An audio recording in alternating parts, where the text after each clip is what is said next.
Los japoneses tienen eso resuelto de hace rato. A mí, uno de mis clientes más interesantes como consultor fue Takeda. Takeda es un laboratorio que tiene más de 200 años, 250 años, me parece.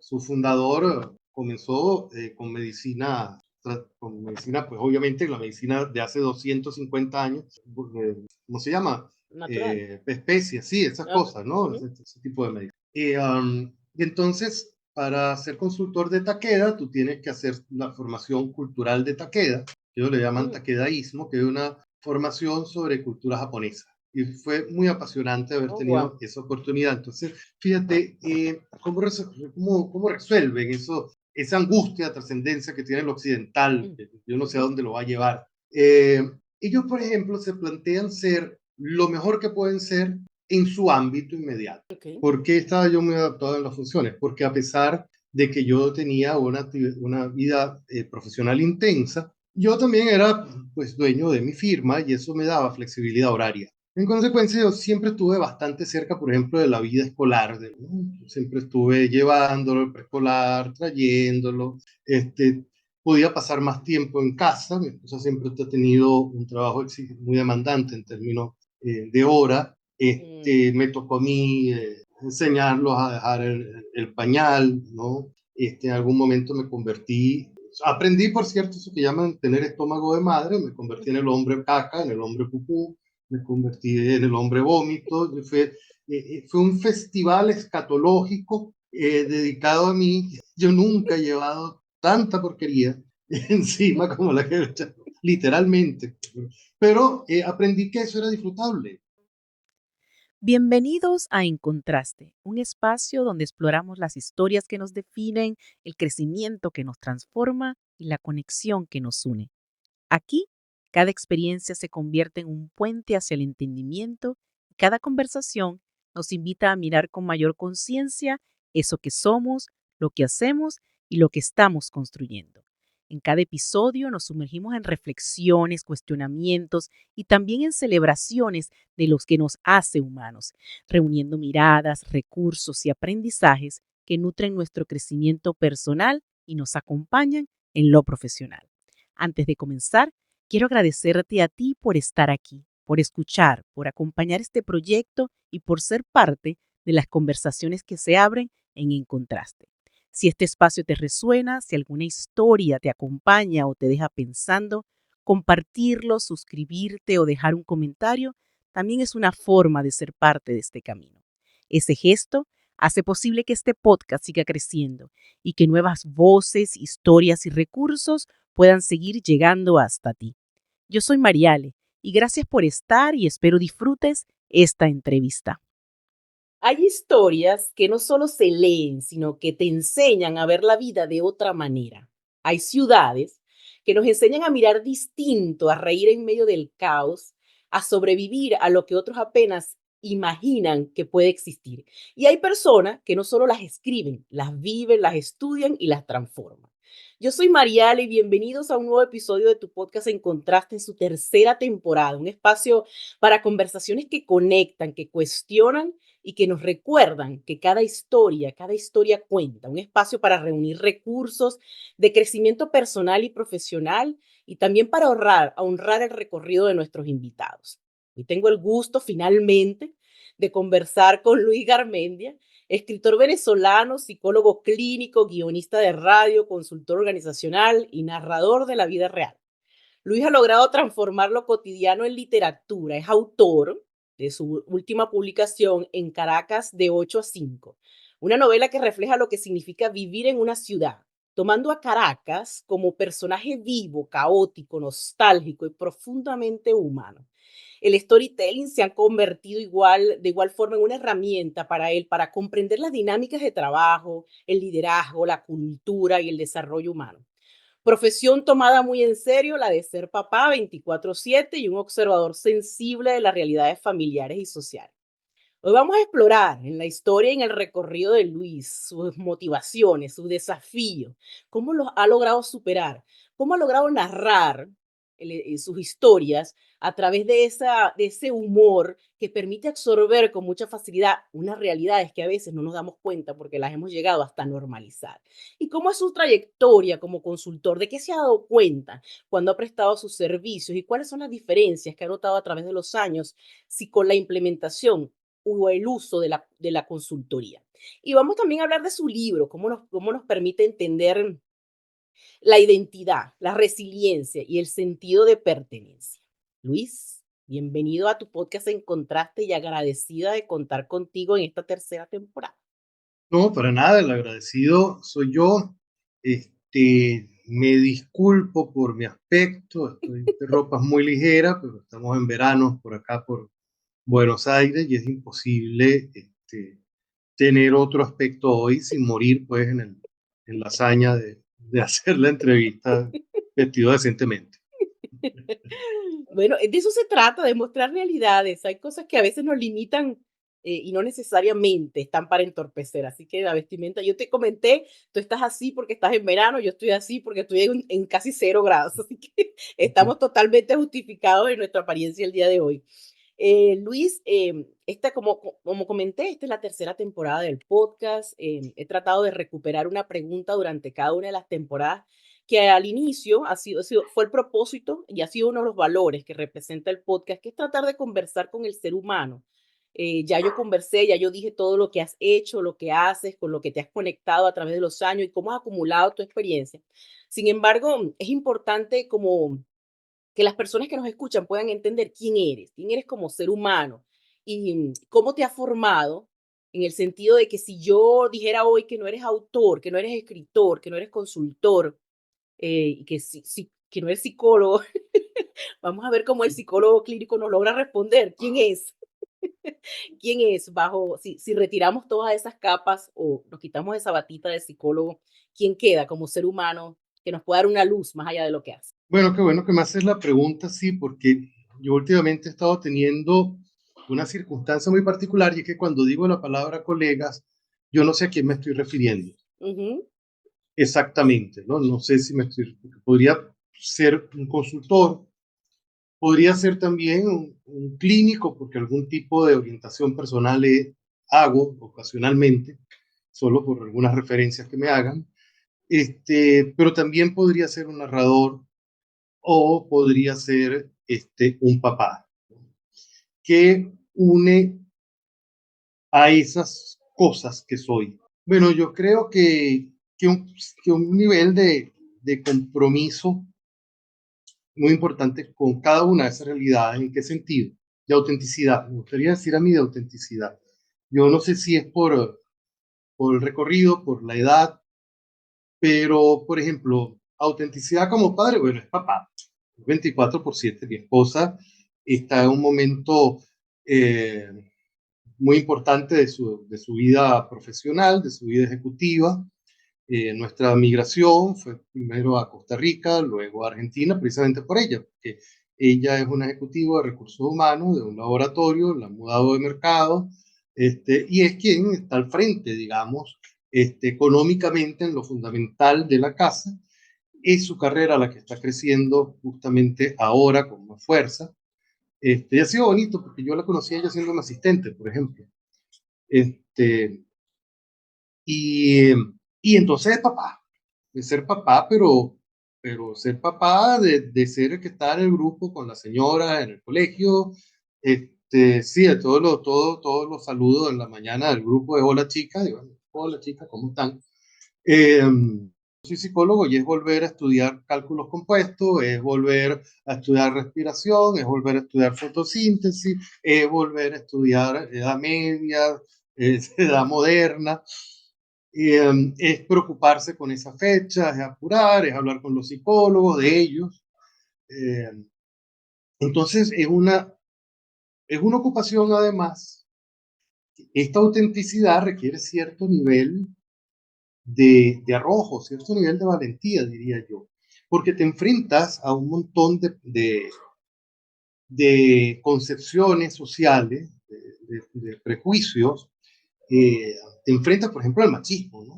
Te enfrentas al machismo tremendamente. Todo el mundo, cuando digo todo el mundo, estoy hablando de colegas psicólogos, este, amigo, en algún momento dice, y digo colegas psicólogos porque deberían estar como claro en eso, me dicen cosas como, bueno, en la realidad ustedes tienen los roles invertidos. No tenemos ningunos roles invertidos. O sea, yo estoy ocupándome fundamentalmente ahora de la casa y mi esposa está trabajando. No tenemos ningunos roles invertidos. Sin embargo, es una realidad Ujú. que está allí, ¿no? Y a veces ocurre dentro de la casa, eso también, ¿no? A veces ocurre, sí, sí, a veces ocurre dentro de la casa, eso también, ¿no? Tengo varias preguntas con respecto a eso, porque va a ser muy interesante dibujar ese panorama, sobre todo con los hijos, lo que ven los hijos fuera, que no se parece a la realidad de mi casa, está un poco diferente.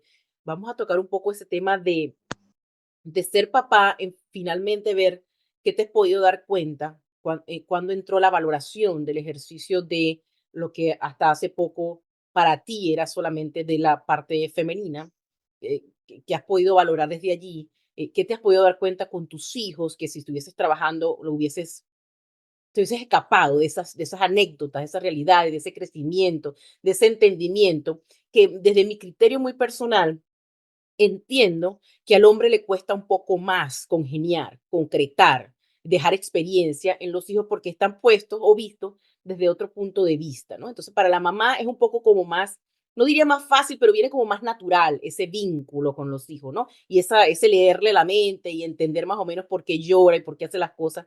En cambio, con el papá yo entiendo que yo le decía siempre a mi esposo, ellos siempre van a saber que yo soy su mamá.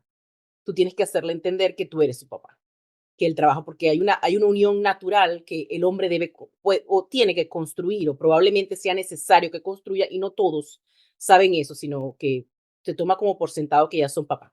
Vamos a extender un poco sobre ese tema de la paternidad y sobre el proceso migratorio, porque entiendo que tuvo que haber habido una conversación, porque como comentas, tú estabas trabajando en Venezuela, tú tenías tu propia empresa y cuando te tocó a ti enfrentar la realidad de decir, mira, es que las cosas aquí no están yendo bien, lo que yo estoy trabajando no es lo funcional en este momento, ni financieramente, ni nos brinda estabilidad, entonces ahora vamos, que eres tú la persona que se va a hacer cargo.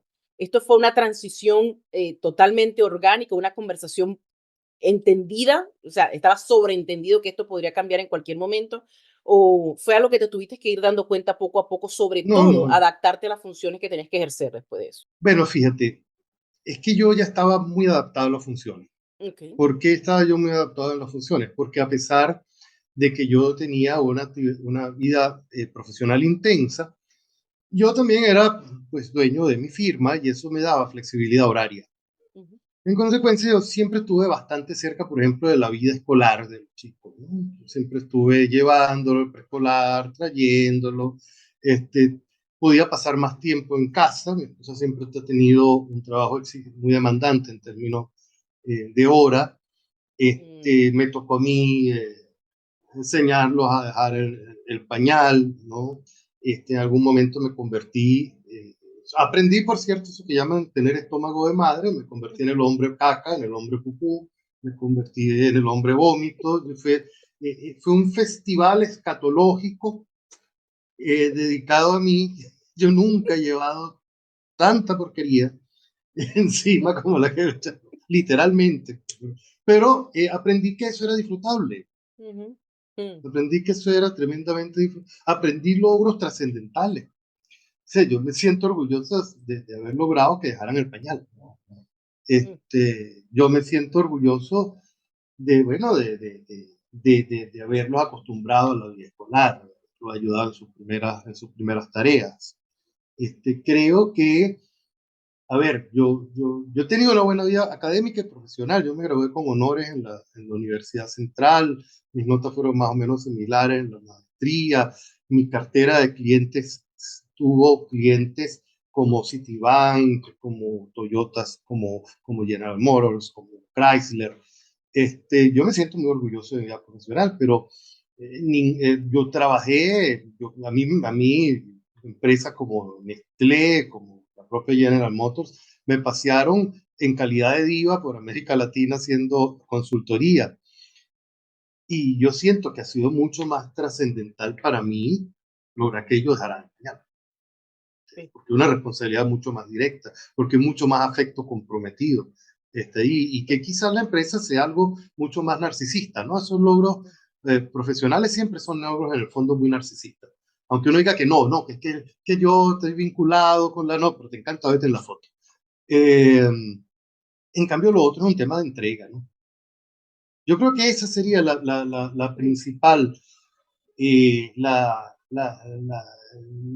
principal hallazgo más y es esa capacidad de entrega hacia el otro que entra en la vida de uno con la maternidad, ¿no? Sí, entiendo que la presencia tuya se volvió normal en cuanto a que no había diferencia de roles. Estoy yo especulando en este momento.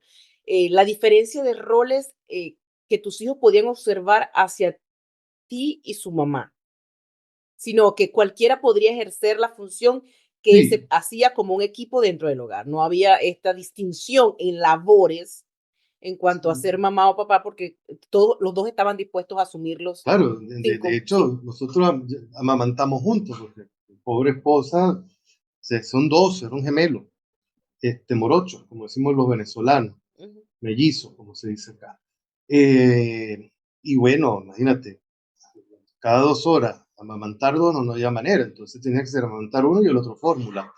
Entonces, ujú. lo teníamos que hacer juntos, ¿no? Eso es Sí, yo- magnífico. ¿Hay algo en particular que tú dijeras en este momento, o tú podrías decir en este momento, si yo hubiese estado trabajando, y ya voy a ligar otra pregunta con esa, si yo hubiese trabajando con esta intensidad y con estas bondades que me estaba generando la consultoría mientras estuviste en Venezuela, me hubiese escapado de, y en este momento no lo hubieses lamentado, sino que jamás te hubieses dado cuenta de que eso formaba parte de la crianza de unos hijos? sí, a ver, como tú dices, no lo habría lamentado. Ujú. No lo habría lamentado porque eso habría sido un terreno completamente oscuro para mí. Total. Ujú, ¿No? No lo habría lamentado, estaría pues muy contento también con mi situación profesional. Seguramente sería un papá cercano, no a este nivel, pero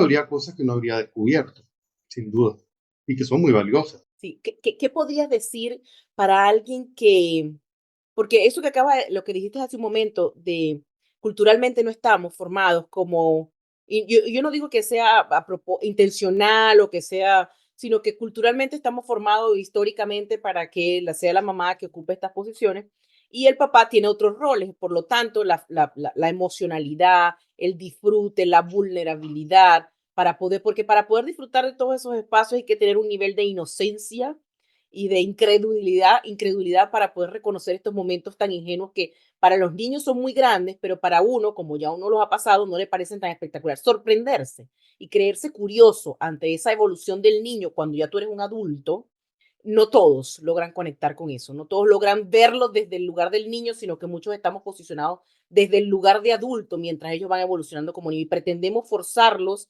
a que habiten en la edad adulta para poder resolver rápido todos los temas que ellas tengan para formarse, pues. Entonces, ¿qué podrías decirle a una persona que piense que, a un papá, que piense, porque he tenido escenarios, Luis, donde he visto muchas personas o hombres deprimidos, altamente deprimidos, cuando es tocar una situación como la tuya, donde la esposa es la que tiene que trabajar, el papá se tiene que quedar en casa 1, 2, 3 meses, un año, y no se encuentran porque no han sido formados para hacer otra cosa más que proveer.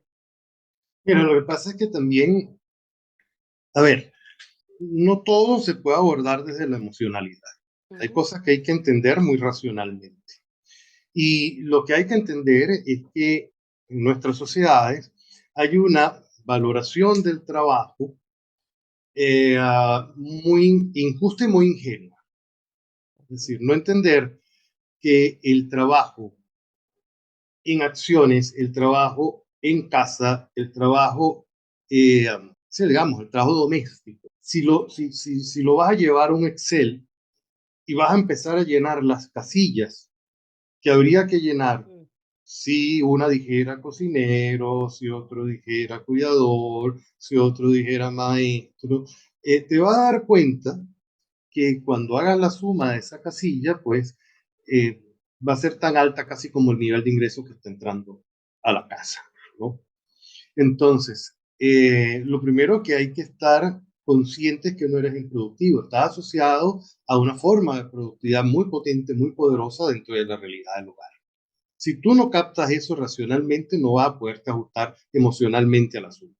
Porque lo primero que dices es que yo no estoy haciendo nada. Y entonces te vas y no sabes por qué estás tan cansado.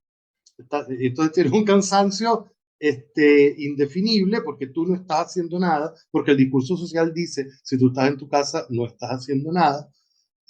Pero si tú empiezas a entender, sí, yo estoy haciendo algo y inclusive eres capaz de poner eso, y la invitación es que lo pongan en un Excel,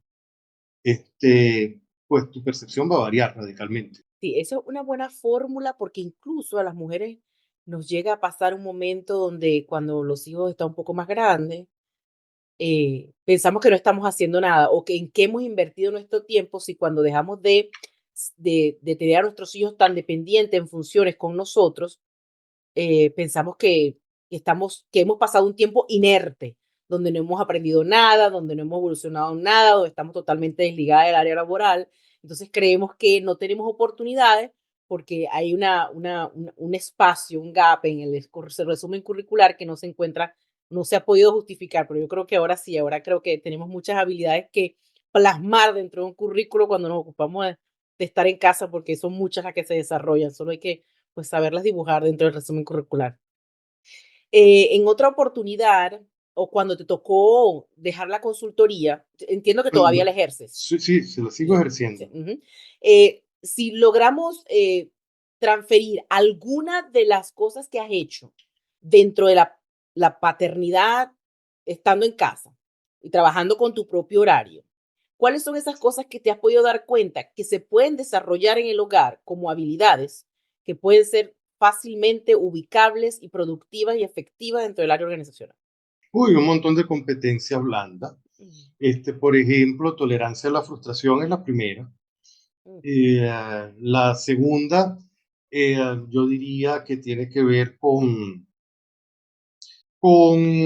aquella famosa competencia del náufrago de Marta Allen, ¿no?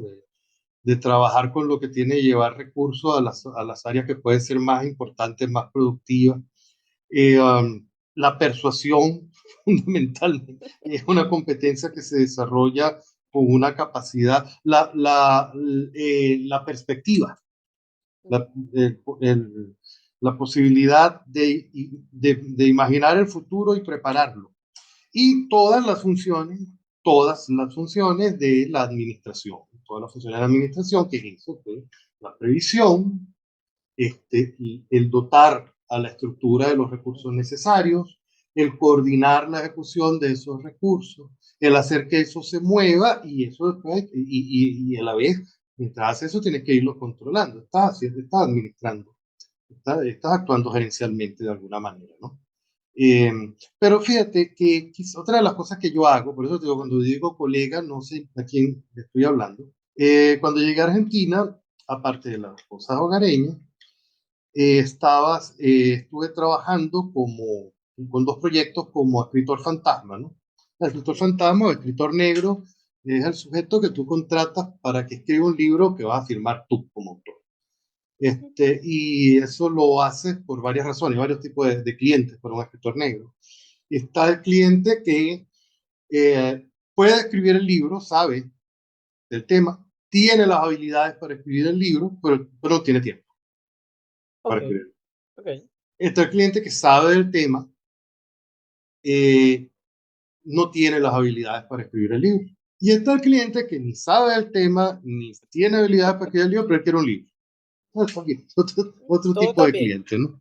Ujú, Este, pero me tocó trabajar con una cliente del tipo 2, ujú, una psicóloga, colega, pero además sexóloga que conoce el tema a profundidad, pero no tenía las habilidades para escribir el libro, de forma tal que ese es el tipo de cliente más divertido que hay, como escritor fantasma porque tú te nutres mucho de él, porque tú vas a escuchar clases magistrales de lo que él sabe y que quiere plasmar el libro, tú lo que le das es una estructura este, Literaria. narrativa Mm.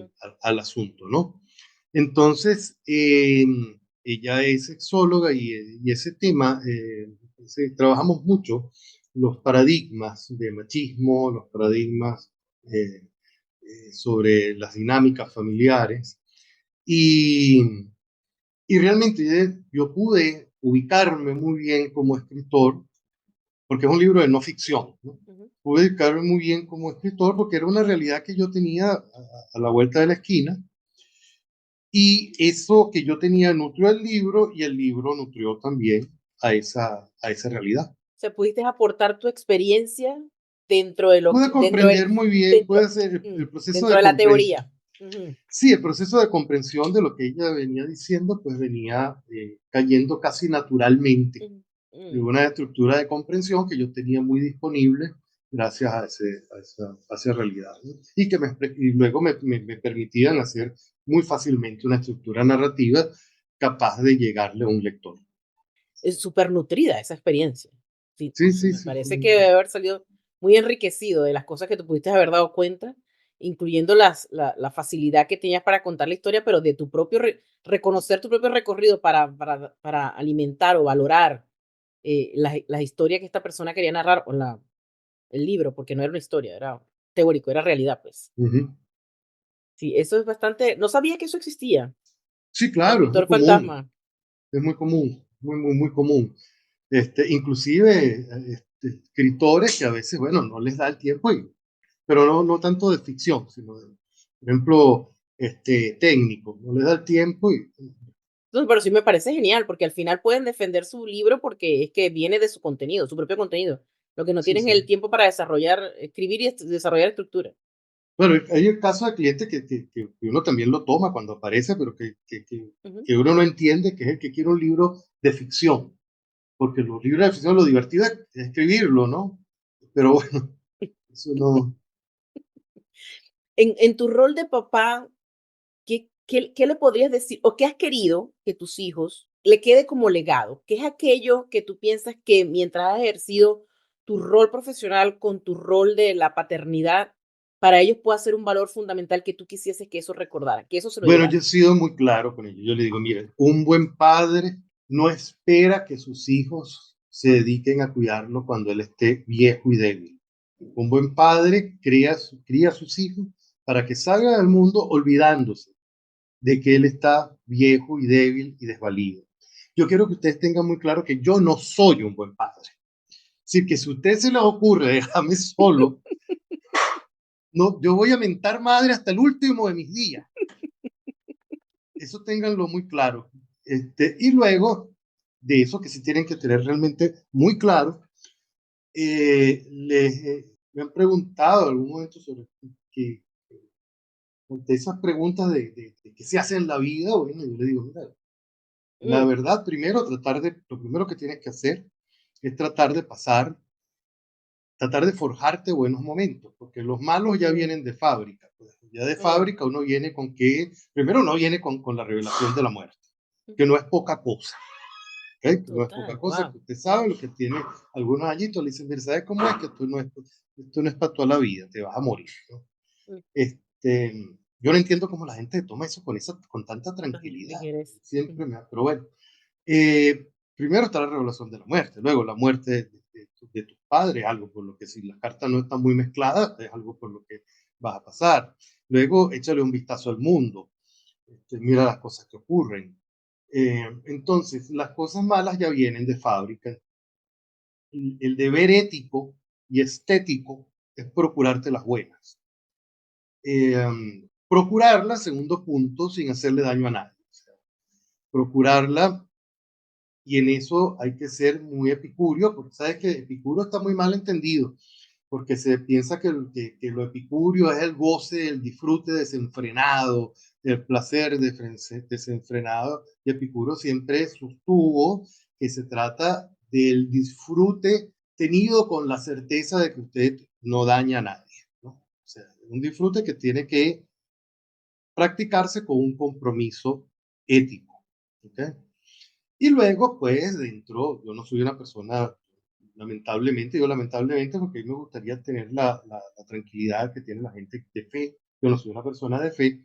Entonces, como no soy una persona de fe, pues entender que uno no está muy lejos de una planaria, de un árbol, de un pajarito, y que no hay que matarse mucho la vida Mm, en una carrera desenfrenada hacia una trascendencia, hacia una grandeza mm. mira, igual te vas a morir. Entonces, lleva la vida con la humildad que nuestra condición de mortales involucra y deja algunas cosas que tú quieras dejar, ¿no? Tú quieras dejarle a alguien.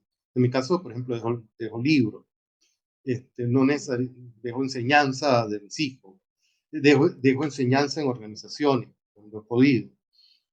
Deja lo que tú creas que es pertinente dejar. ¿Eh? Yo diría que esas tres cosas son las que le he dicho.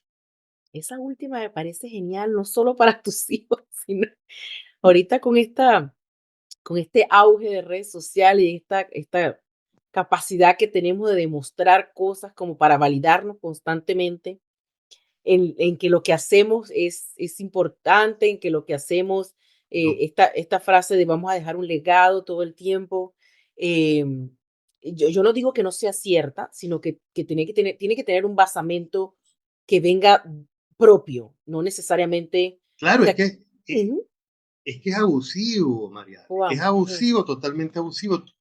Abre LinkedIn ahora y ve cuántas cosas con la moda del propósito no hay. ujú, Dirección con propósito, vida con propósito, motivación con propósito, comercio con propósito, vida con propósito. con pro- Pero por Dios, si todo tiene propósito, nada va a tener propósito trascendental. Si en todo hay un propósito trascendental, porque no lo hay en nada. Entonces, vive el trabajo con propósito y como norma de felicidad. Ya va, un momento, no necesariamente tiene que ser así. Si tú tienes la suerte de ser Salvador Dalí y te vas a hacer rico por una pintura, maravilloso. No todo el mundo es Salvador. mm, mm. Entonces, bueno, si puedes tener un trabajo con el que puedas más o menos vivir sin mayores problemas, y ese trabajo te va a permitir hacer las cosas que a ti te gustan en un espacio de tu vida, pues maravilloso. Y de repente el propósito no está en el trabajo, el propósito está en lo otro. Mm. Y el trabajo es un medio y no pasa nada. Sí, qué importante que digas eso, porque yo a veces me siento el patito feo de la historia. También estuve mucho rato, y no te voy a decir que no vuelvo, sí, sobre todo cuando se está en estos medios tratando de avanzar, haciendo crecer los espacios, es muy fácil como descarrilarse, ¿no? Entonces, puedo decir con toda propiedad que he perdido muchas oportunidades precisamente por limitarme a creer hacer lo que creo que tengo que hacer, con lo que me siento bien, cómoda, sin necesidad de que eso vaya a una extensión que yo no sé si siquiera si estoy en capacidad de sostener. Ujú. Entonces, qué importante resaltar eso también, porque justamente en un episodio en la primera temporada, si mal no recuerdo, una persona que trabaja, pero que también hace deporte de alto rendimiento y también tiene una non-profit, me comentó en ese momento, me dijo, yo trabajo para mantener mi pasión y he conseguido mi propósito a través de la non-profit, con eso ayudé, pero si yo no trabajase, yo no pudiera tener la non-profit. Entonces, yo he Ujú. aprendido a dividir mis espacios. En esto soy buena, por eso trabajo en eso. Esto me gusta hacerlo, por eso hago deporte de alto rendimiento y esto es lo que me conecta con lo que yo quiero dejar, que es mi non-profit. Claro. Cuando hizo esa distinción, fue como que yo me senté y dije, wow, déjame de estar luchando por conseguir algo que todo esté en el mismo sitio. En ese momento fue como, Ujú. ¿ok? Puedo agarrar pausa y dejar esta carrera contra el tiempo tratando de conseguir algo que ni siquiera sé qué es, pero tiene que sonar grande y tener muchos fuegos artificiales Ujú. para poder yo sentir que estoy haciendo algo en la sociedad. Hubo un momento en que yo sentía que tenía que, no sé, mudar para África para salvar a un niño, porque sentía que no Ujú. tenía razón de ser mi vida, porque no estaba haciendo algo extraordinario. Pero este detalle de, mire, es que mi legado puede ser un libro, mi legado puede ser el hecho de que estoy, justamente hoy le pregunté, le mandé un mensaje a un amigo diciéndole, ¿qué tal si mi propósito es únicamente o es específicamente formar a mis hijos para que ellos puedan conseguir el suyo? Por Y, ejemplo, y y está está bien, bien. fíjate, los japoneses tienen eso resuelto de hace rato. A mí, uno de mis clientes más interesantes como consultor fue Takeda. Takeda es un laboratorio que tiene más de 200 años, 250 años, me parece, ¿no? Su fundador comenzó con medicina con medicina, pues obviamente la medicina de hace 250 años, eh, ¿cómo se llama? Natural. Especias, sí, esas Ok. cosas, ¿no? Ujú. Ese tipo de medicina.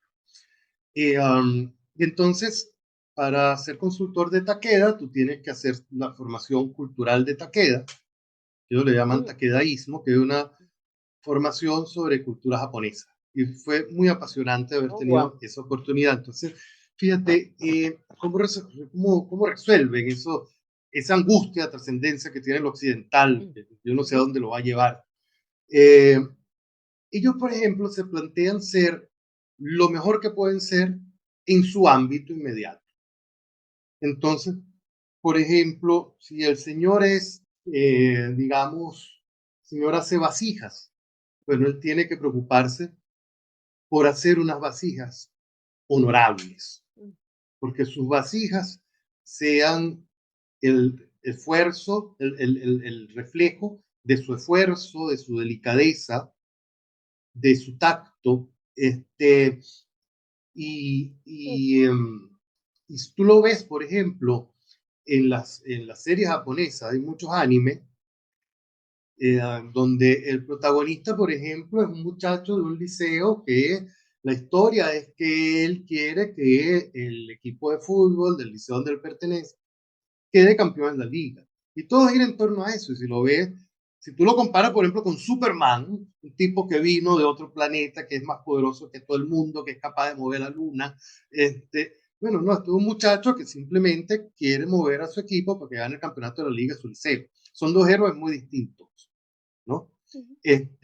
Pero este héroe tiene una posibilidad de vincularse con la trascendencia mucho más armónica que un tipo que está moviendo planetas, sistemas solares, como Superman, ¿no? Sí, lo que me llama la atención también, justamente, últimamente he visto muchas películas de esa tendencia, porque me parece que tienen un mensaje extraordinario. La pasividad con la que cuentan las historias, y digo pasividad es con la calma de la narrativa para que aprendas a disfrutar la película, pero te dejan un mensaje extraordinario. Tú no ves o sea, tú ves una película as- japonesa, son las que estoy viendo ahorita, y las series, y traen una calma en la narrativa, no sé cómo explicarte. Tú no ves aquella velocidad que te atropella para entender el proceso. Sí. Simplemente cuentan con paciencia la historia y al final, durante todo el recorrido de la historia, logras conseguir muchísimos mensajes que, que no se ven disfrazados tras las armas y el encuentro del enemigo y da tres vueltas y revive tres veces en el episodio. Esas historias que también tienen sus clientes, sus admiradores, pero estas historias traen finalmente una disposición a traer un mensaje y te invitan a calmar. Desde el mismo momento en que empiezas a verla, te invitan a calmarte. Es como una invitación, siéntate a disfrutar porque esto va con calma.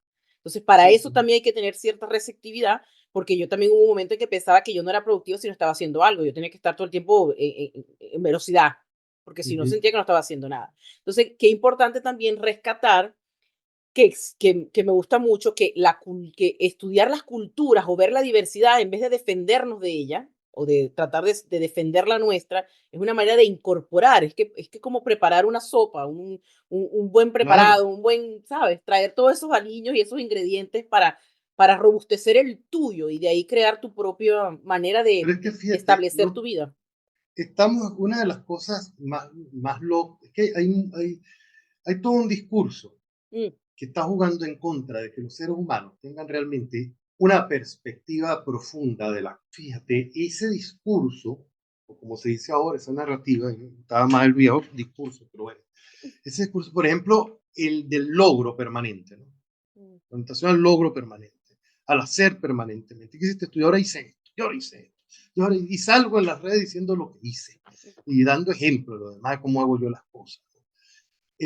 Y estamos ante un mundo sin contemplación. Nadie deja de hacer cosas. Y resulta que tú necesitas contemplar. Los griegos los griegos estaban en un mundo no explicado. A ellos les tocaba la tarea de explicar al mundo, ¿no? O sea, imagínate que tú aparece en un sitio donde a ratos hay luz, después no hay luz, y que resulta que las cosas nacen las cosas vegetales nacen y mueren en determinados momentos y eso se repite y de repente hay ruidos en el cielo y baja fuego desde allí y tienes que explicar todo eso. Y por eso, pues, de alguna manera inventaron la filosofía, inventaron las primeras ciencias, pero los griegos trabajaban en la mañana y en la tarde contemplaban, porque ¿qué vas a explicar tú si no contemplas? ¿Por qué cuesta tanto hacer una tesis de grado? Hacer una tesis de grado es la cosa más difícil, de pregrado sobre todo, la cosa más difícil que uno puede atravesar, porque en realidad uno no tiene ningún problema. El problema de una tesis de pregrado es la cosa más artificial que puede haber. Imagínate, lo primero que tienes que hacer es buscar el problema. Es un contrasentido en la investigación, porque en la investigación los problemas no se buscan, sino que aparecen. Pero tú has tenido tan poco tiempo de contemplar profesionalmente que no puedes ver un problema. Y por eso la tesis es muy difícil de hacer.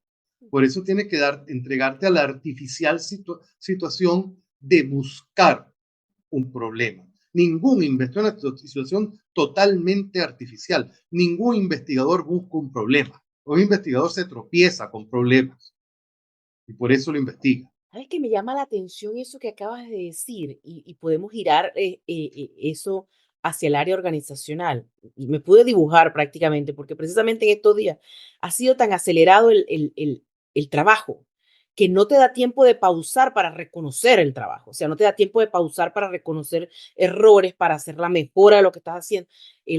Donde estoy ahorita es una cosa que no para nunca, que tú respiras a las 5 de la tarde. Tanto así que yo en ese momento todo el mundo sale corriendo. Pues finalmente a las 5 de la tarde y yo me siento precisamente para bajar la velocidad ahí mismo en mi escritorio. Y empiezo a contemplar la computadora, el escritorio, qué hace falta, esto está aquí he estado todo el día. ¿Sabes? Las personas que se pasan por mi lado me dicen, pero ¿por qué te quedas? Yo le dije, porque no quiero tener la necesidad de salir corriendo de un espacio que le dedico 8 horas. Sí, Quiero claro. amigarme con este espacio. Entonces, si lo llevamos al área organizacional, o ubicándome ahorita, yo pienso que esas pausas que nos negamos a hacer son precisamente la solución de los problemas que no vemos. Sí, claro, es que fíjate, si tú te pones a ver, ¿dónde suelen aparecer la mayoría de las soluciones de los problemas? ¿Dónde empiezan a germinar?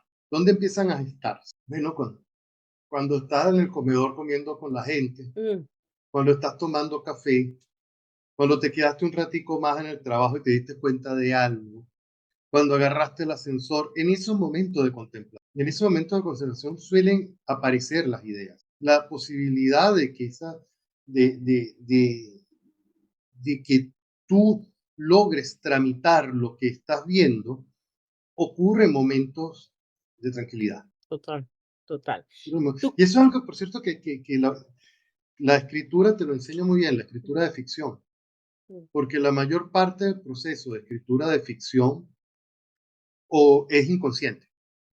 Yo diría que, y esto no es algo científico, pero a cualquier escritor de ficción que tú le preguntes te va a decir exactamente lo mismo.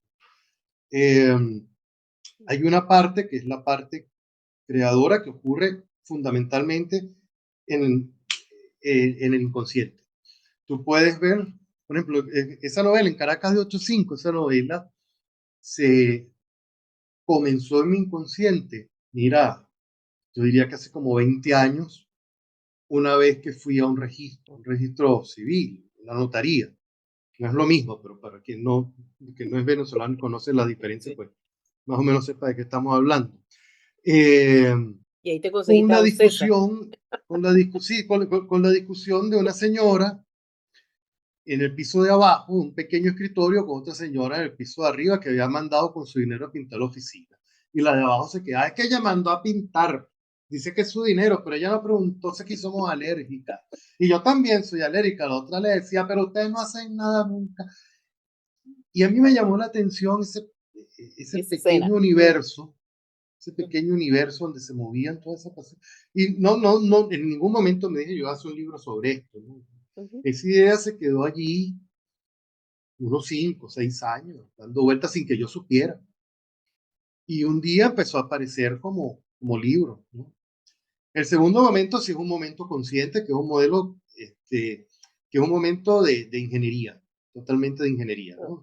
De edición, de derrumbe, de párrafos, Total. totalmente racional. El segundo momento es absolutamente racional. Pero el primer momento es un momento inconsciente. To- Totalmente. Después te cuento por qué me estoy riendo, pero no te lo puedo dar la primicia, pero Ujú, te lo voy a enviar. Volviendo un poquito al tema de las organizaciones para entrar en el libro, porque entiendo que tiene alguna relación.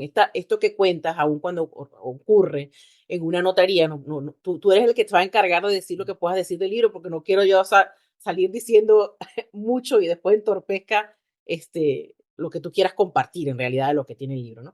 Pero eso que pasó allí, cuando uno a veces tiende a hablar de organizaciones y piensa en empresas muy grandes, ¿no? Ese tema organizacional tiene una tendencia a dibujarse como espacios muy grandes, con muchos empleados, con muchos niveles de mando, pero no necesariamente, ¿no? Los espacios no, también pequeños, de pocos empleados, también son una organización. La gente dice, no, pequeña empresa, mediana empresa y las organizaciones.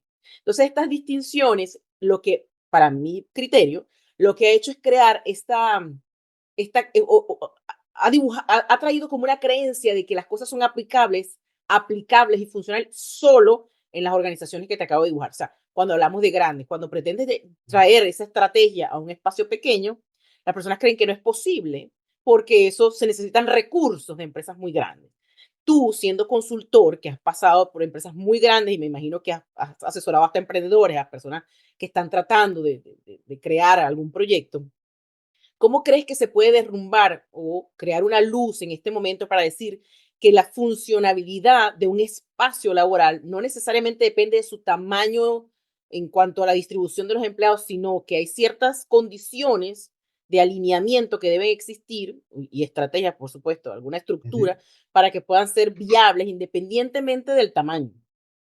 Mira, lo que pasa es que en gerencia Mm, hay todo el tiempo muchas cosas nuevas y ninguna cosa nueva o muy pocas cosas nuevas. ¿Y por qué? mm, Porque tú vas a los estantes donde están los libros de gerencia. Hay un montón de libros, ¿verdad?, que empiezan por números. 24 cosas para ser exitoso, 32 cosas para ser, relacionarse, 52 cosas, ¿no? 7 hábitos para que, bueno, 7 hábitos sí sirven, pero digamos, cada vez ves más títulos nuevos que se parecen más o menos a eso. Pero cuando tú revisas todo eso, te das cuenta que eso está en el campo gerencial de hace mucho tiempo y de una manera muy, muy densamente vinculada. Pero hay otro contrasentido, que tú le dices a la gente, mira, vayamos a algo del campo gerencial. Y te empiezan a ver como si lo estás mandando a revisar escrituras rupestres en la cueva de Altamira. Como si aquello es una cosa totalmente antigua, desactualizada, que no sé. Y resulta que eso está vibrando en la realidad de todos los días. Y se sacan tantos libros nuevos porque como de eso no se lee nada, entonces sacas dos cositas, tres cositas, le pones un nombre y le llenas con 150 páginas más y tienes un libro. ¿Okay? Pero si tú, por ejemplo, te vas a los fundamentos del campo gerencial, a las condiciones prácticamente de su nacimiento, y lees Principios de Administración Industrial y General de Henri Fayol. Y aquí tres administradores se desmayaron. ¿Cómo voy a leer a Fayol si eso es el primer semestre? Bueno, vuélvalo a leer, porque seguramente no se lo leyó bien en el primer semestre. Seguramente después de haber estado 15 años en organizaciones, cuando lo lea va a encontrar otra cosa y se va a dar cuenta que lo que usted hace todos los días con 5, 10 hábitos, 24 leyes, 52 cosas, cualquier libro que sea, es usted se ocupa de un futuro, ujú, de imaginárselo, de ujú, prepararlo, usted prevé, usted dota a ese cuerpo social que puede ser enorme o pequeñito, para contestar tu pregunta, de las cosas que ese cuerpo necesita para funcionar, que pueden ser los sistemas de cadena de frío a un distribuidor, o puede ser el cloro, los trapeadores en un espacio como una notaría, pero usted dota a ese cuerpo social ujú, de las herramientas humanas este, y materiales que se requieran. Usted coordina los esfuerzos para que las cosas pasen a unos ritmos donde más o menos puedan seguir funcionando. Usted se ocupa de que eso se mueva, de que la gente haga lo que se supone que deba hacer. Usted tiene que tener unos mecanismos para saber si eso está pasando.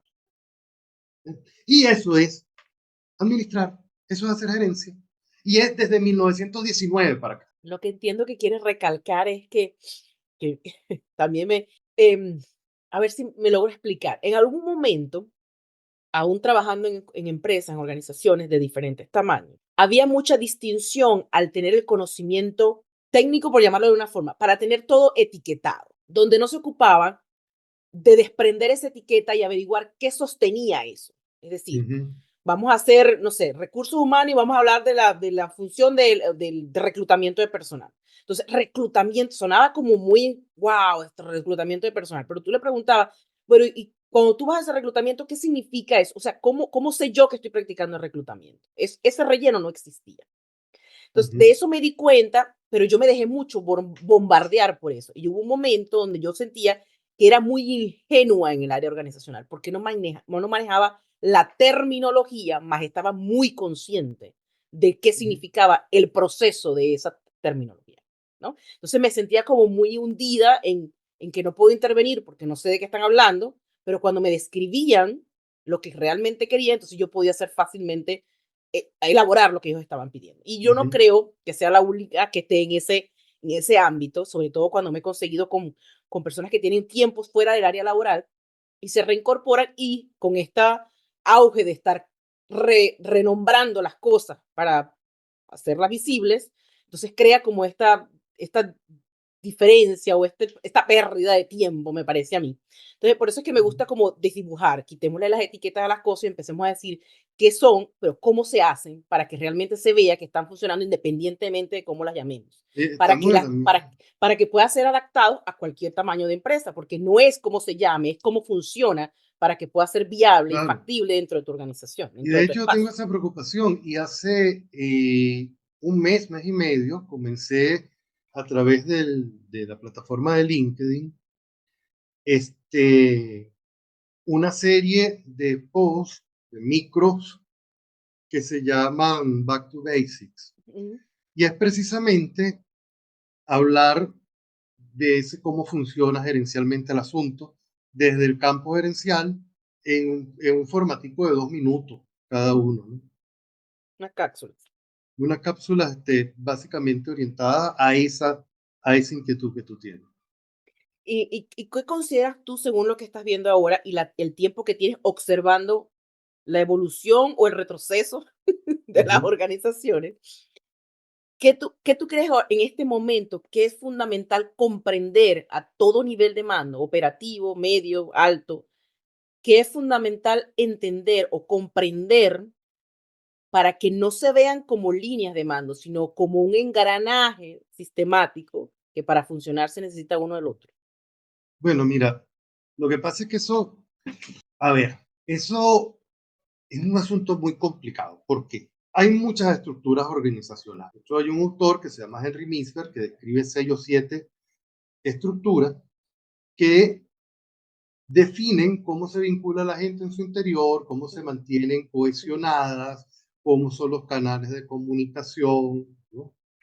Entonces, hay estructuras muy jerárquicas que son las estructuras tipo máquina, que es la estructura piramidal de toda la vida, que es un sistema organizado en torno a una jerarquía bajo un principio, que es yo pienso, tú haces.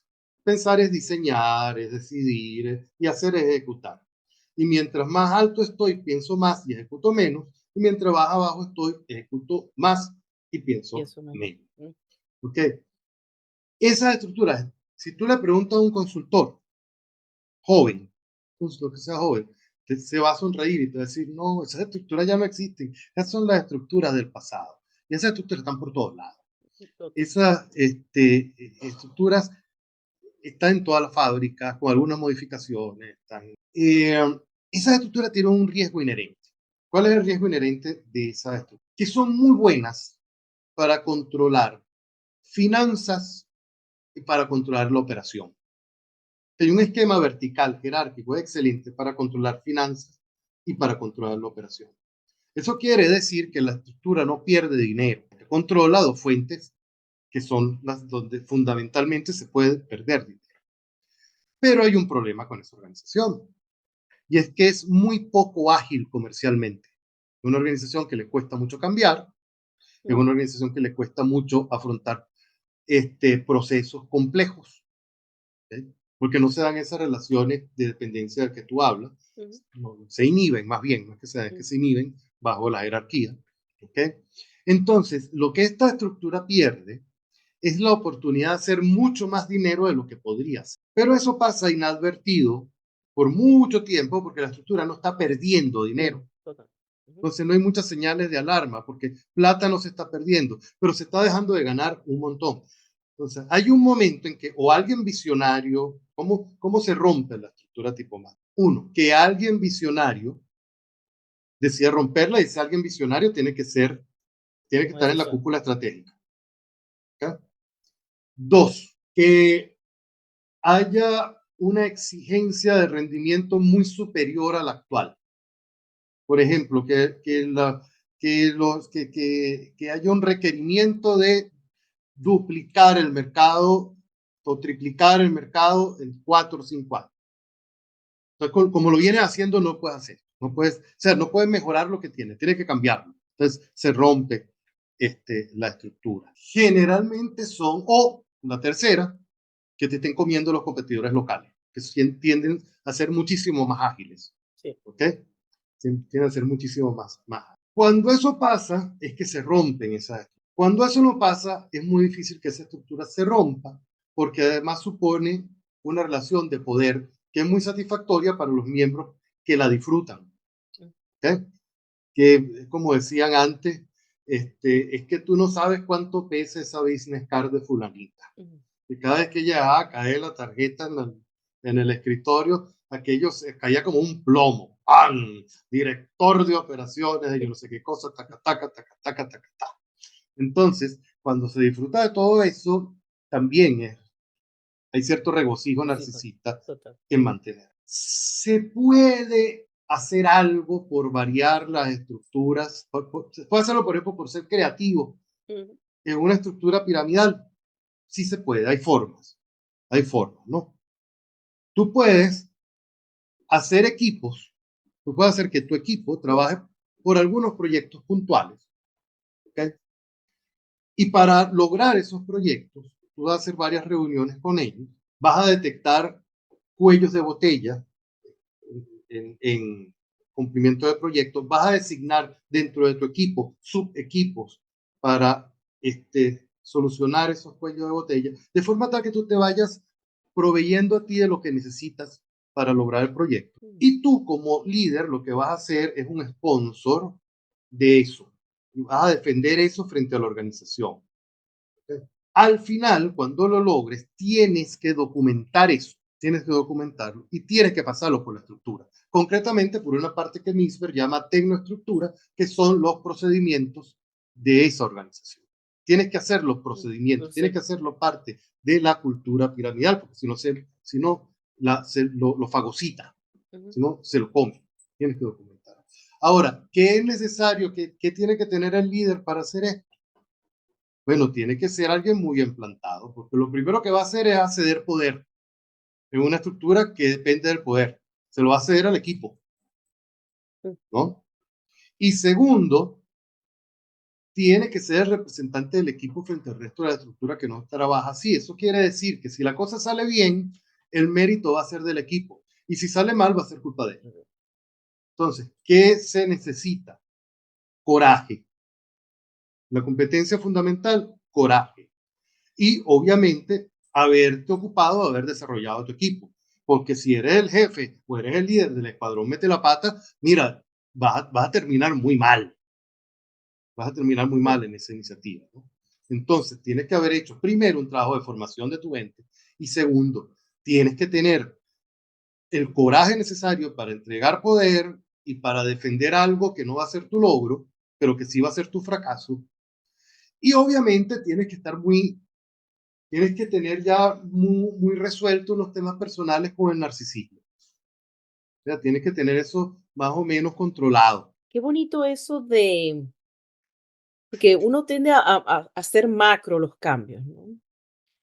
Cuando uno le trata de plantear a una organización, definiéndolo desde este momento, ya como hemos conversado, que organización no define tamaño, de que algún cambio debe hacerse, bien sea general o sectorizado. La primera pregunta es, o el primer comentario es, no podemos paralizar para implementar estos cambios. Pero la figura que dibujas hoy es, pues yo puedo hacer esto micro. O sea, Sí, yo puedo claro. tomar microproyectos para hacer la prueba piloto, la preparación, como hacer mi prueba de que esto funciona y en función a eso documentar para que pueda ser trascendido dentro de procesos. Y después se pueda ir implementando como que se fuera ramificando dentro de la organización, dando como prueba el resultado que ya obtuvimos al principio. Lo otro que puedo rescatar de allí es, ok, hay que tener un liderazgo con coraje, un liderazgo que prepare a su gente para la responsabilidad que se requiere, asumiendo que hay un cambio que no es propio de la organización, de la estructura de la organización. Por tanto, hay que defender que si que es necesaria o que es posible o que resulta, porque es verdad lo que acabas de decir, mientras hayan resultados positivos, la necesidad de cambio no es una opción. Ujú. Entonces, bueno, entonces yo voy a preparar, pero hay muchas personas que me dicen, bueno, pero lo que pasa es que no tengo cómo preparo a la gente si siempre está en la ruedita del ratón o en recursos humanos no me aprueba o porque tiene que depender de que el otro apruebe. Pero yo sí creo que existe una gestión de recursos propios. Si yo voy a Sí, hacer ese microproyecto, bueno, ¿qué gente tengo? ¿Qué personas? ¿Con qué personas cuento? ¿Qué habilidades tienen? ¿Y qué puedo aportar yo para que en conjunto con lo que tengamos podamos ofrecer por lo menos el inicio del resultado? O sea, sin poner como, no diría como excusa, sino como barrera, como limitante, que no tengo los recursos porque no me los proveen. Pero si los recursos los tengo dentro del equipo. Entonces, me gustaría que se llevaran eso hoy de lo que está comentando Luis. Pueden hacerse micro cambios, que pueden ser 2, 3 personas que tengan una idea que puede implementarse la creatividad, que a mí me parece indispensable en una organización.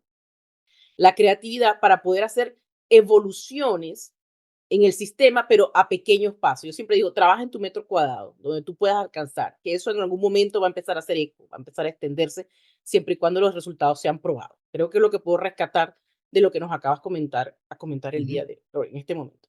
Y bueno, de hacerse responsable es total, si las cosas salen mal, Sí, va a ser el pero por único eso tienes que culpable. conectar con el equipo, para que el equipo, si el Sí. equipo se siente respaldado, hay un compromiso mutuo y sientes que tu esfuerzo y lo que tú vas a poner en ese momento vale la pena, yo creo que el liderazgo de por sí va a estar protegido. Y los tipos tienen que ser buenos. ¿A qué me Ujú, refiero? Tienes que haberlos formado, tienen que ser competentes, ¿no?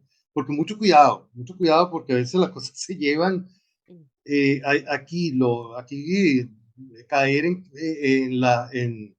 en estas cosas tan comunes, es decir, no, la motivación es lo que importa, si lo mantengo motivado, ya va, que motivación sin capacidad te va a llevar a un desfiladero. Asegúrate de capacidad. Sí, sí, en estos días estaba viendo por 25ª vez un psicólogo, por cierto, español, que estaba comentando en la descripción de los tipos de talento que podemos conseguir en una organización, de aquellas personas que saben mucho y que también están bien motivados, aquellas personas que están muy motivadas pero no tienen idea de lo que van a hacer, y aquellas personas que tienen muy claro cuál es su función, pero que realmente no dan más de lo que básicamente necesitan dar Ujú. para cumplir su objetivo. Entonces, cómo hacer esa transformación dentro de los mismos equipos para que entre uno y otro vayan alimentando para todos llegar a un, no, nunca va a ser igual, pero a un punto donde cada quien pueda valorar el trabajo del otro y poder apoyar que la gestión se dé, pero tiene que haber una Claro, conexión y ahí definitivamente. tienes que controlar cosas. Porque no hay nada más peligroso que un incompetente con iniciativa. Mm, ¿Ok? sí, sí, Eso es peligrosísimo. eso también lo comentó. Me hablaba de dos estructuras, la jerárquica y no sé si pudiste Hay varias, entrelazar por allí. ejemplo. Sí, o Hay varias. las dos más importantes, pues. De las prácticas que ves ahorita, ¿cuáles son las que ves más común en este momento que puedan o no estar funcionando o que La funcionan mejor? mayoría de las grandes empresas siguen siendo jerárquicas. Jerárquica. Los únicos que dicen que no son jerárquicas son los consultores, yo no sé por qué.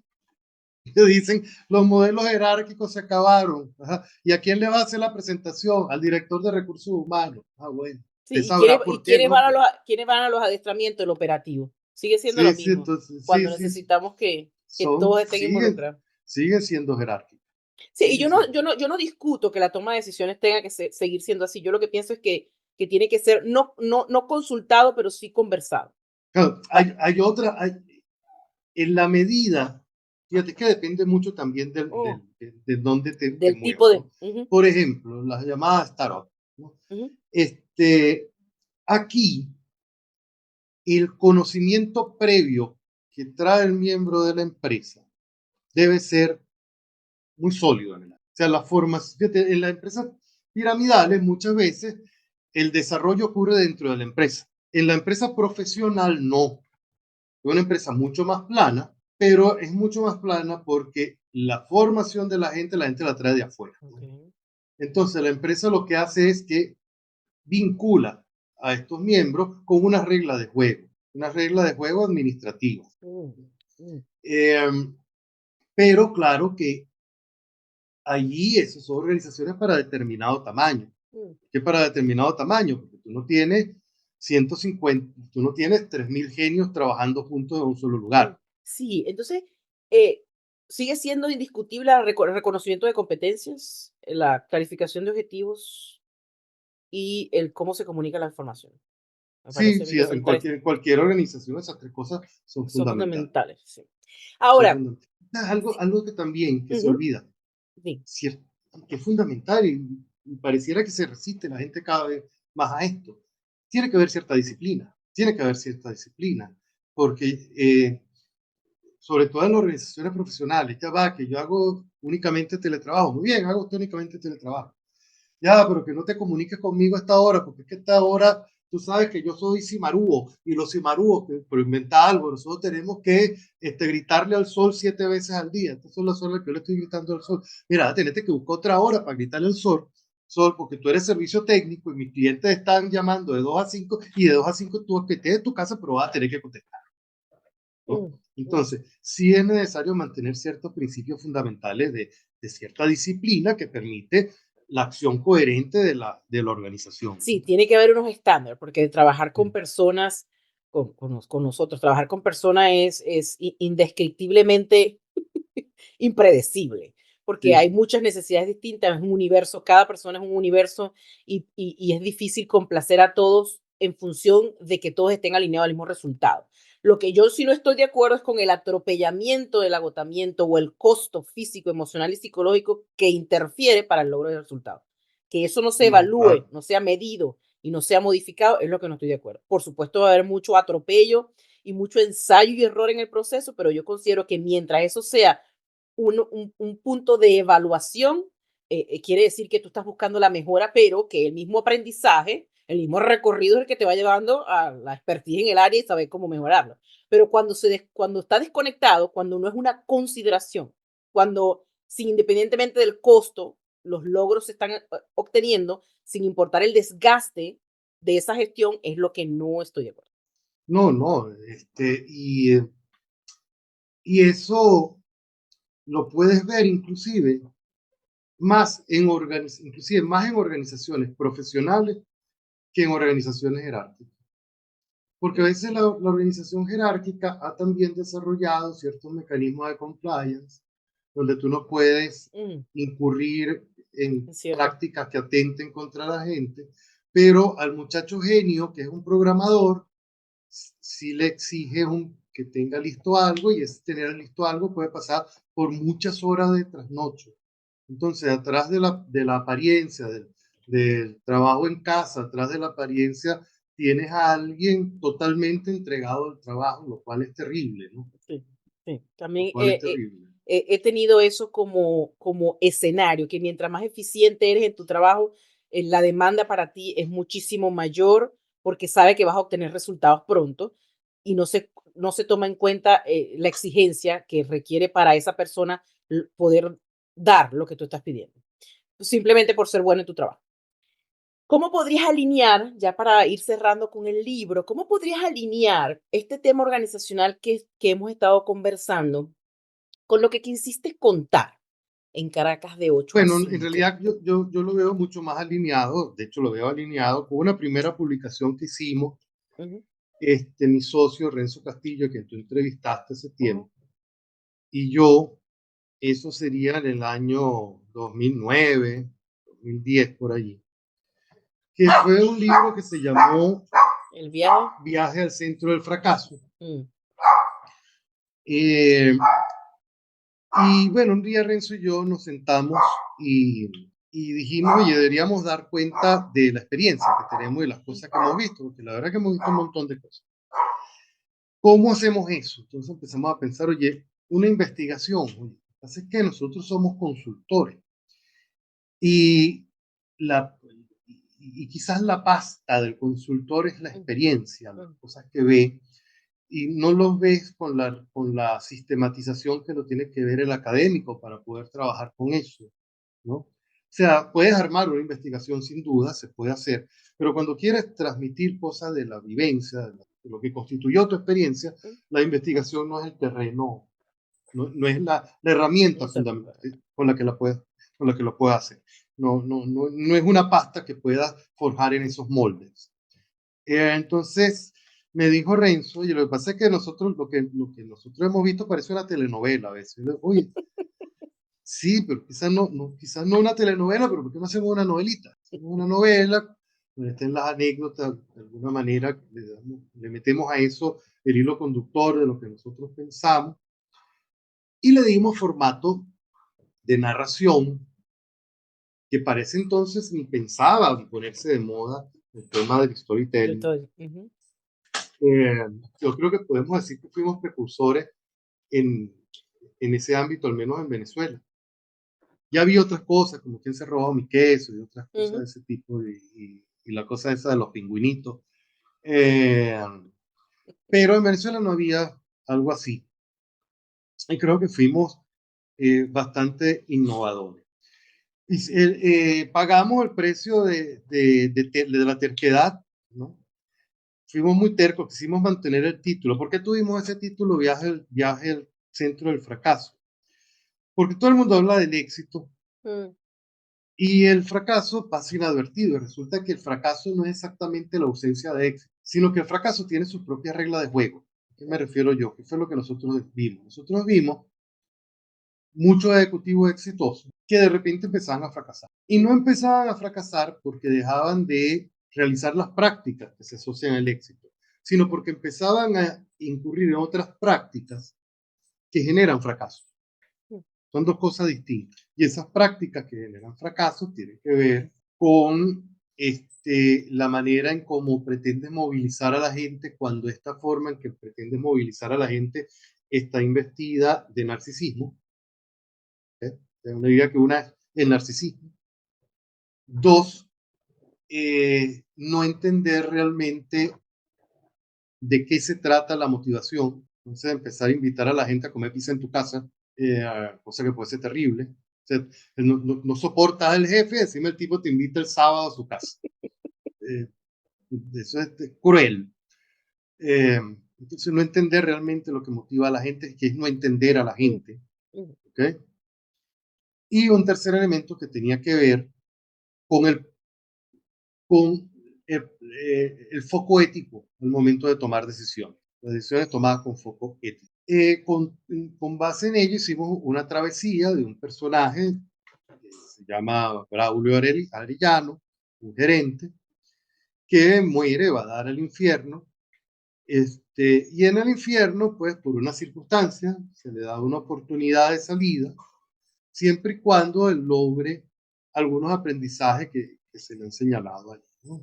Entonces él va a diferentes lugares dentro de ese infierno a tratar de construir esos aprendizajes. De eso va. Fuimos muy tercos, todo el mundo nos dijo, no le pongan así. Pero, ¿por qué el nombre? Si supieras que a mí lo que me llamó la atención fue el nombre. A mí me gustó el nombre. ¿Por qué crees que fue un Sí, pero fracaso? mucha gente ¿Por no le qué crees gustó que el fue un nombre. fracaso el nombre? Sí, porque mira, yo al final me fui, por ese entonces de Venezuela ni supe cuántos libros se vendían. Este, sé que no fue necesario hacer una segunda edición, por eso digo que fue, Mm, este, y mucha gente después preguntábamos por allí y tal, entonces no, que el nombre y tal, Pero me parece una tontería, porque tanta gente que fracasa es como si los médicos no quisieran hablar del cáncer porque es feo. Mm. Eh, pero bueno, uno tiene que tener Bueno, yo les puedo oídos para decir darse cuenta. que el libro es muy interesante, ¿oye? No juzguen al libro por su portada, porque Sí, realmente. el libro está muy interesante. A mí que me encantan las anécdotas, las historias, y es una forma de poner en contexto aquella seriedad con la que se viven quizás los ambientes empresariales, a darle vida. Esto es lo que realmente sucede, esto es la realidad más allá de los trajes y más allá del cumplimiento de todo lo que se ve dentro de una organización. Hay algo que está vivo totalmente dentro del área laboral que muchas veces se escapa y este libro pues lo trae a cuenta, así que yo se lo recomiendo. Gracias, gracias por la recomendación. Vamos a Y hablar un gracias por la poquito, lectura. sí, vamos a hablar un poquito de 8 a 5. Ah, bueno, Ese, si eso ese tiene que tengo ver que con otra reconocer que no faceta. lo he terminado, pero sí sé de Antes, César y de Roger y de Gladys y de... Tú cuenta lo que tú quieras del libro para no espolear mucho de la sí, pero información. a esto sí vamos a darle marco, porque aquí hay borrón y cuenta nueva. Esto tiene que ver con otra faceta distinta, que es mi faceta como narrador, ¿no? Este, ¿Cómo aparece esa faceta? Bueno, mis trabajos de estudiante fueron como guionista en programas de radio, en lo que era en ese entonces, en los años 80, la Radio Nacional de Venezuela, el canal clásico. Eh, y luego, después, me gradué como psicólogo y estuve un tiempo en un programa de televisión de RCTV como guionista que se llamó Expedición. Ok, ya. Entonces, y luego aparece un resurgimiento de esto, ¿no? Yo nunca dejé de leer, siempre me ha gustado leer. Y, y con la lectura, al menos con cierto tipo de lectura, yo diría que con la lectura de ficción, pasa más o menos lo mismo que con la cerveza. En algún momento, sí, en algún momento tú tienes que orinarla. Sí, sí, sí, no te, sí, Ok. sí, sí, no te da una cosa, pues, que no sabes que es una incomodidad, no puedes estar sentado. ¿No? Y, y en algún momento quieres ensayar esa posibilidad de ser tú esta vez quien produzca la historia. Y en la pandemia, estaba yo viviendo en Costa Rica, siempre he tenido mucha actividad en Facebook Ujú. y conocí a un escritor venezolano porque él había tenido, era escritor, pero también era publicista y era locutor, Javier Miranda Luque, que fue un gran amigo. Nos conocimos por Facebook en la pandemia porque él había trabajado también con un programa en Radio Nacional y otro en Radiodifusora Venezuela. Fue un programa que fue muy escuchado en ese entonces, se llamaba El ocio es nuestro negocio, lo hacía con quien había sido su esposa en ese momento, Erika Toker. Eh, y casualmente nos conocemos por allí, pues, porque habíamos trabajado en Radio Nacional. Comenzamos a escribirlo. Javier y yo mantuvimos lo que yo creo debe ser una de las últimas relaciones epistolares, claro, por medios actuales, ¿no? Por el chat de Facebook, una de las últimas relaciones epistolares de la historia. Yo nunca llegué a tener una conversación con Javier en, en 5 años de amistad. Nunca tuvimos una conversación, a pesar de que diariamente nos escribíamos. Y entonces él fue un escritor premiado en Venezuela y con un estilo muy particular. Y un día se le ocurrió, a propósito, yo le dije, oye, yo no escribí una cosa muy menor, que es una novela que se llama más como anécdota que otra cosa, que es Viaje al centro del fracaso. Se le hice llegar y le dije, oye, pero a mí me gustó. ¿No tiene otras cosas escritas? Bueno, tengo un par de cuentos por allí. Los mandé. Le gustaron los cuentos.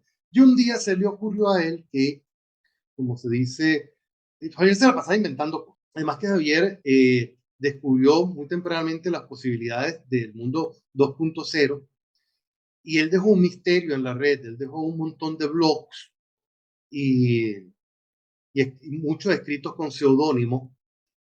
Yo supe de la existencia de lo que me dijo de tres, luego descubrí otro más que tenía, pero tenemos un grupo de escritorio, tenemos la hipótesis de que Internet está plagada de blogs, de un laberinto de blogs que se comunican, se interrelacionan y que todos fueron escritos por Javier, ¿no? Entonces él se la pasaba inventando cosas y se le ocurrió que podía parar una partida conmigo, como se dice cuando un muchacho iba a jugar, es decir, que podía hacer algo conmigo y se le ocurrió un blog llamado Transtextos, todavía existe. Ese blog inicialmente era un juguete donde él y yo íbamos a subir algunos textos narrativos de ficción, pero empezó a crecer. Empezaron a unirse escritores de trayectoria, como por ejemplo Arnoldo Rosa, Juan Ramos, Mirko Ferri, y otros no publicados, como yo en ese momento, y Tlia Rodríguez, pero que ya tienen tiempo escribiendo, pero no han sido publicados. Total, que hoy Transtexto agrupa más o menos unos 40 escritores que colaboran periódicamente con él. Javier muere hace 2 años, van a ser, y entonces el comité de dirección inicialmente fuimos Javier y yo, éramos los únicos. Luego invitamos a Mirko Ferri y con la muerte de Javier se incorpora Kim Ramos. Y es el comité actual, Mirko Ferri, Kim Ramos y yo. Entonces allí empecé a escribir mucho más, sobre todo con la presión, ahí sí había presión, de que a veces cuando no teníamos muchos colaboradores, a veces había que generar textos, ¿no? Entonces se le empezó a meter presión al inconsciente e ideas que estaban desde hacía tiempo empezaron a salir más o menos a empujones, empezaron a hacer textos, pero bueno, empecé a escribir mucho más. Luego hicimos una antología de cuentos con escritores de Transtextos que publicamos hace como 3 años. Esa fue una publicación de Transtextos. Y bueno, finalmente se da esta publicación de esta novela en Caracas de 8 a 5, que es una novela enteramente ficcional que ocurre en la Caracas del 2007. Ocurre en una notaría en San Martín, yo soy de San Martín, yo me crié en San Martín, en una notaría en San Martín en el año 2017, pero que esa circunstancia que se va a dar en esa notaría va a desencadenar una serie de recuerdos en cada uno de los personajes, de forma tal que se va a cubrir de alguna manera eh, aspectos de Caracas, anécdotas de Caracas, lugares de Caracas, que se convierte en un personaje más. Desde los años 50, diría yo, hasta ese 2017, que es la fecha de ese fatídico 2017, que fue la fecha en la que se escribió la novela. Por eso esa novela es una novela de claustro, es una novela de encierro. Si la leen, van a darse cuenta que estos personajes van a estar encerrados por una circunstancia. Bueno, básicamente porque en ese año yo sentía que Caracas estaba encerrada, estaba atrapada, estaba secuestrada. Eh, con muy poca, afortunadamente se pudo salir de alguna manera, ¿no? Pero se pudo más o menos superar ese 2017, ese 2018 tan terrible, pero se veían muy pocas posibilidades de escapar con vida de esa Caracas, ¿no? Sí, a mí me llamó mucho la atención que yo no soy de Caracas, yo soy de Monagas, de Oriente, y era muy fácil ponerle forma, emoción, rostro a Caracas, ¿sabes? Mientras hacías las narrativas, era muy fácil como verla, como acabas de describir, como parte, como un ser, en vez de un sitio donde ocurrieron Ujú. los hechos. Eso es, bueno, desde mi experiencia fue, eh, no, Qué no diría bueno. fácil, pero fue enriquecedor darle ese aspecto más allá de concreto y de tráfico y de, ¿sabes? Ujú. Fue una experiencia diferente. Em, ¿Qué querías o qué esperas? Cuando estabas escribiendo ese libro, ¿qué esperabas o cuáles eran tus expectativas, si es que las tuviste, de que las personas se llevaran a través de esa historia? ¿Qué es lo que querías contar? Bueno, tú sabes que yo comparto las ideas de los estructuralistas, que son los que piensan que en realidad una obra se escribe en la mente del lector y que hay tantas obras como Como lectores hay, lectores. Uf, ujú, y que el escritor tiene una versión más del asunto y mi versión es tan válida como la tuya. ¿Okay? En ese sentido, no, yo no creo que cuando tú lees un libro hay un único sentido que se está transmitiendo allí, ¿no? Y creo que tampoco el autor debe tener esa expectativa. El autor no debería tener, cuando se escribe ficción, que el autor no debe tener la expectativa de que la gente se lleve determinada cosa en la cabeza. Yo tengo, por ejemplo, una amiga que es colega, ella es psicóloga, psicoanalista, y a mí me encanta mandarle cuentos a ella, que yo escribo, esos textos, porque ella termina escribiendo en su lectura siempre un cuento que es muy superior al mío, un cuento que tiene unas posibilidades, una, una ambición de sentido que es muy superior a la mía. Entonces, cuando ella me cuenta la historia que se armó, a mí me parece aquello maravilloso, que a través de unas líneas que son muy sencillas a mi punto de vista y que pretendían decir algo mucho más modesto, pues ella arma unos contenidos que son muy buenos, ¿no? Una historias que son mucho mejores, muchísimo mejores que las mías. Yo quería quizá en ese momento decir, yo me siento angustiado, como yo siento que la ciudad está bajo angustia, siento que la angustia es parte hoy de la cara de Caracas. Yo no sé eso es lo que quería decir cuando escribí, eso es lo que tenía en mente cuando escribí. No sé si al final algo de eso pues, puede llegar a alguien, probablemente se armaron otras cosas, ojalá se haya armado otras cosas, porque si no se arma otra cosa es que la novela fue muy mala, ¿no? Si la gente lo que tiene es eso que yo quise transmitir, terminó siendo una muy mala novela. Eh, y bueno, sin duda alguna también está ese vínculo de amor-odio que los caraqueños tenemos con Caracas. Esa Caracas que es perturbadora, esa Caracas que atropella, pero que también es una Caracas para ser gozada, para ser vivida, para ser querida, para que te sorprenda, que es una Caracas que algún tiempo fue una gran señora y un poco una señora que se ha venido un poco a menos, pero que todavía va por ahí, se tongonea y todavía las miradas la siguen. Eh, esa, esa relación que yo tengo con Caracas, que creo que puede ser más colectiva, creo que mucha gente puede tenerla. Y bueno, quizás también fue una invitación a gozar de eso. Bueno, como te digo, yo ni fui asidua de visitar Caracas tampoco. Yo soy muy de espacios pequeños, de Ujú. muy poco tráfico. De hecho, donde vivo ahorita, en este momento es así. Me parece mucho donde crecí. Y para mí las grandes ciudades son para buscar lo que necesito o asistir donde tengo que asistir y después me regreso a la tranquilidad, ¿no? Pero eso que acabas de decir, por supuesto, cada quien tiene su apreciación, pero desde mi parte te puedo decir que eso se transmitió. O sea, Caracas es así, la podías ver como una gran señora, la podías ver caminando, hombros caídos cuando tocaba hombros caídos, cara altiva cuando tocaba cara altiva, eso se puede ver en el libro. Qué bueno. Se puede disfrutar en el libro y te estoy diciendo que yo no la conozco, o sea, que las personas que no están escuchando que viven en Caracas pueden reconocer una versión distinta más allá de una ciudad en concreto que ofrece oportunidades. También es un sistema que tiene vida propia y que tiene un vocabulario, tiene un idioma que sería interesante que aprendiéramos a leer, sobre todo cuando podemos conectar historias de lo que ha sido, y de lo que está haciendo. Es una manera de conectar, sobre todo las personas que tenemos ya cierta edad, que hemos vivido diferentes épocas, podemos determinar a través del libro la realidad reflexiva de los personajes, que aun cuando él dice que se concentra en un encierro, en un espacio donde se quedan encerrados por cierto tiempo, lo que sucede allá adentro te va a poner a reflexionar 100% porque con alguno de los dos personajes, incluso puedes pasar por diferentes personajes siendo tú mismo, porque en diferentes ocasiones has sido cada uno de ellos. Y Caracas, pues tiene espíritu propio. Eso en particular me cautivó increíblemente.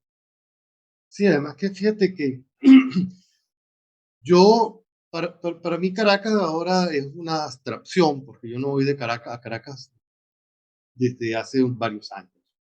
La última vez que estuve en Caracas fue el año 2017. Eh, digamos que mi relación con Caracas terminó en el 2017, ojalá se retome en algún momento, pero terminó en el 2017. Y yo creo que al menos en ese año, que es el año donde fue escrito el asunto, eh, pasaba algo muy particular. Unas generaciones atrás, por ejemplo, Salvador Garmendia comentaba que él, a pesar de que es larense, obviamente fue profundamente caraqueño y fue catiense, además, digámoslo así, Ujú. que él veía una Caracas que se iba desmoronando, que es esa Caracas de los 50, mientras iba creciendo otra Caracas, esa Sí. Caracas del progreso desaforado y aquellas casas, esa Caracas historiada que iba siendo demolida por esta Caracas de concreto enorme que iba prácticamente avanzando sobre ella como una erupción de la piel, ¿no? Este, y para ellos, para él comentaba que había sido una experiencia este, muy Revelador. fuerte y bueno, muchas de sus novelas tienen que ver con esa gente en completa perplejidad hacia ese entorno, ¿no? Que no saben muy bien cómo vivir Mm. a raíz de todas estas cosas a raíz de toda esta topología que viene en avalancha, ¿no? Y que los desplaza. Pero años después, en 2017, no encontrábamos una Caracas que iba emergiendo y otra que se iba desmoronando, sino que encontrábamos una especie de Caracas que parecía entrar en ruinas definitivamente, parecía entrar en ruinas. Los que vivimos esa época, yo creo que pocas ciudades en paz, pocas ciudades que no estén en guerra, cuidado si no ninguna, han pasado por momentos en los que tú vas a un centro comercial y el centro comercial es completamente vacío. Aquellos años, tú pasabas por Concresa un miércoles, probablemente estaba abierta la librería, el eterno café de abajo, dos o tres restaurantes afuera y no había nada más. Perdón, por Plaza Las Américas. Y pasaba por Concresa y no había nada, no había absolutamente nada, ¿no? Y veías menú de los restaurantes y aquellos eran dos, tres platicos que Básico. se veía que estaban hechos con lo que se podía conseguir, ¿no? Mm. Habíamos pasado de hacer colas. Yo recuerdo que cuando yo fui consultor de Nestlé mucho tiempo, y cuando yo salía de Nestlé, yo vivía en el Llanito. Cuando yo salía de Nestlé a las 5 de la tarde, yo prefería quedarme en un restaurante 2, 3 horas conversando y después irme porque iba a llegar al mismo tiempo. La cola iba a ser de 3 horas. Y de repente en una Caracas donde a las 5 de la tarde tú podías ir de Plaza Venezuela a Guarenas sin ningún problema, sin nadie en la calle. Entonces fue una Caracas que se fue vaciando de gente, se fue vaciando de estructura, se fue vaciando de esperanza, de sentido. Fue una Caracas que quedó en suspenso, ¿no? Después Caracas salió adelante, pero en ese momento parecía que no salía. Y esperemos que continúe saliendo adelante, se ponga vuelva a Sí. poner un traje elegante y de altura como solía ser. Sí, ¿nos puedes comentar dónde pueden conseguir tu libro o tus libros? Ujú. ¿Dónde los pueden conseguir? ¿Cómo te pueden ubicar a ti? ¿Cómo pueden ponerse en Bueno, contacto? ¿De qué forma? Si eso es una opción, se podrían contactar contigo o para qué. bueno, se pueden contactar conmigo como consultor, indudablemente. Los servicios que hago son consultoría organizacional y también mentoría a ejecutivos, generalmente en cosas que tienen que ver con manejo de personas, toda la, Mm. en todo lo amplio que puede ser eso.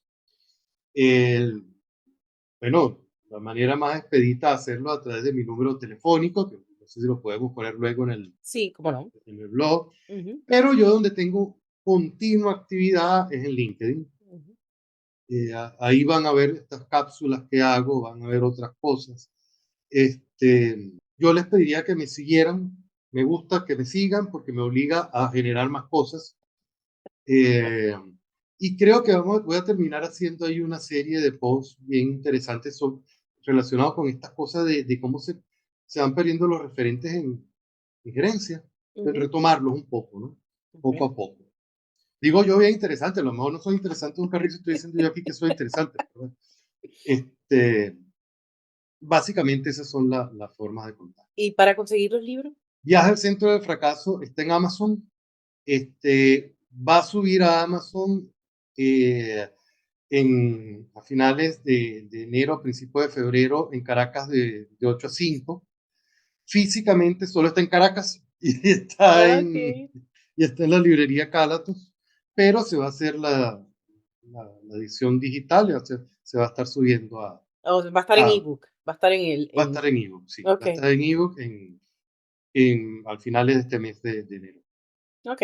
Para el momento de publicar este episodio ya estará en ebook, así que le voy a dejar todas las Ujú. coordenadas, tanto como para que ubiquen a Luis a través de su número telefónico y su red de LinkedIn, como para que puedan ubicar los libros en Amazon. Le voy a dejar los nombres de los libros para que lo puedan ubicar. Los dos libros son excelentes. A mí me llamó muchísimo la atención el viaje hacia el Centro de fracaso. centro del fracaso, porque es una manera muy jocosa, pero muy realista de cómo se viven los fracasos, sobre todo dentro de las organizaciones. Así que yo puedo recomendar los dos libros con toda libertad. Todos Ujú. saben los que me escuchan que yo no soy muy lectora, o sea, de leer el libro, yo soy más auditiva, yo suelo escuchar libros en vez de leerlos. Y esto, pues, fueron la excepción. Así que a mí no me queda. ¿Cómo te gustaría despedirte? ¿Cómo te gustaría despedirte antes de yo cerrar el programa el día de hoy? Contrátenme. ¿Qué mensaje te gustaría que se llevaran el día de hoy, además de ese? No, ya hemos dado muchos gracias, los próximos páguenlo, vale. No, no, no, no, yo creo que un buen mensaje que puede ser, vamos, el título de los posts que estoy haciendo en gerencia, regresemos a las bases, regresemos a las bases, ustedes se van a sorprender de ver la riqueza que pueden tener en toma de decisiones si echan un vistazo a lo que ya está en el campo gerencial y Mm. que muy poca gente visita. A mí no me queda más que, bueno, agradecer al invitado el día de hoy por su paciencia, por su disponibilidad de compartir conocimiento, por habernos dado una mirada diferente desde la experiencia como papá, como persona que se dedica a estar en su hogar y se comparte responsabilidades, una persona que aprendió a sobrellevar esta presión cultural para defender su posición ante una circunstancia que le ha funcionado y que le ha enriquecido su experiencia dentro del hogar. Nos ayudó a comprender un poco más el ambiente organizacional con mucha claridad y definición, sin mucha terminología eh, que nos podía engañar un poco en cuanto a lo que queremos saber, con mucha claridad. Y bueno, nos invitó a viajar y sobre todo a hacernos entender que todos tenemos una historia que contar y la posibilidad de saber cómo contarlo es conectarte con eso que quieres transmitir y aprender que las cosas, aunque se llamen cosas, también tienen vida y le puedes colocar emociones y sentimientos para que puedan darle una forma, una figura más tangible para quienes lo leen. Invitarlos a este y a todos los episodios que tenemos disponibles. Esta es nuestra tercera temporada. Esperamos seguir avanzando y poder seguir contando historias y sobre todo validando y honrando la experiencia de cada invitado que nos visita. Gracias, Luis, por darme la oportunidad de crear un nuevo episodio, por conocerte, por compartir, por leerte y por brindarme esta hora de compañía para poder crear este proyecto y continuar alimentando este proyecto con mucho material de crecimiento personal y profesional. No me queda más que despedirme y darle unas buenas noches y nos vemos cada domingo en tu podcast En Contraste. Yo soy Mariale y les saludo.